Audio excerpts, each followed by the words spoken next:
నయనతార సినిమా షూటింగ్ ఆగిపోయిందా? మూకుత్తి అమ్మన్ సీక్వెల్ కి బ్రేక్ పడిందా? డైరెక్షన్ డిపార్ట్మెంట్ తో నయనతారకి గొడవలు జరిగాయా? ఖుష్బూ ఏమన్నారు? నయన్ ప్రొఫెషనలిజం గురించి ఏం చెప్పారు? చూసేద్దాం పదండి. నయనతార నటించిన టెస్ట్ సినిమా ట్రైలర్ రిలీజ్ కాగానే అందరూ ఆ మూవీ ట్రెండింగ్లోకి వచ్చేస్తుందని అనుకున్నారు. మాధవన్, సిద్ధార్థ్, నయన్ నటించిన ఈ సినిమా ఏప్రిల్ 4న ఓటీటీలో విడుదల కానుంది. అయితే టెస్ట్ కన్నా వేగంగా వైరల్ అవుతోంది చెన్నైలో మరో ఇష్యూ. ఆ ఇష్యూ పేరు మూకుత్తి అమ్మన్ షూటింగ్. డైరెక్షన్ డిపార్ట్మెంట్లో ఒకరితో నయనతారకు మనస్పర్ధలు తలెత్తాయట.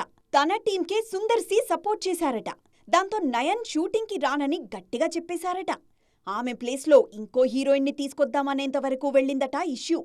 అయితే అలాంటిదేమీ లేనే లేదని క్లారిటీ ఇచ్చేశారు నటి ఖుష్బూ. మూకుత్తి అమ్మన్ షూటింగ్ శరవేగంగా జరుగుతోందని చెప్పారు. దయచేసి ఎవ్వరూ రూమర్స్ స్ప్రెడ్ చేయొద్దని కోరారు. అంతేకాదు, నయనతార పక్కా ప్రొఫెషనల్ అంటూ ప్రశంసలతో ముంచెత్తారు.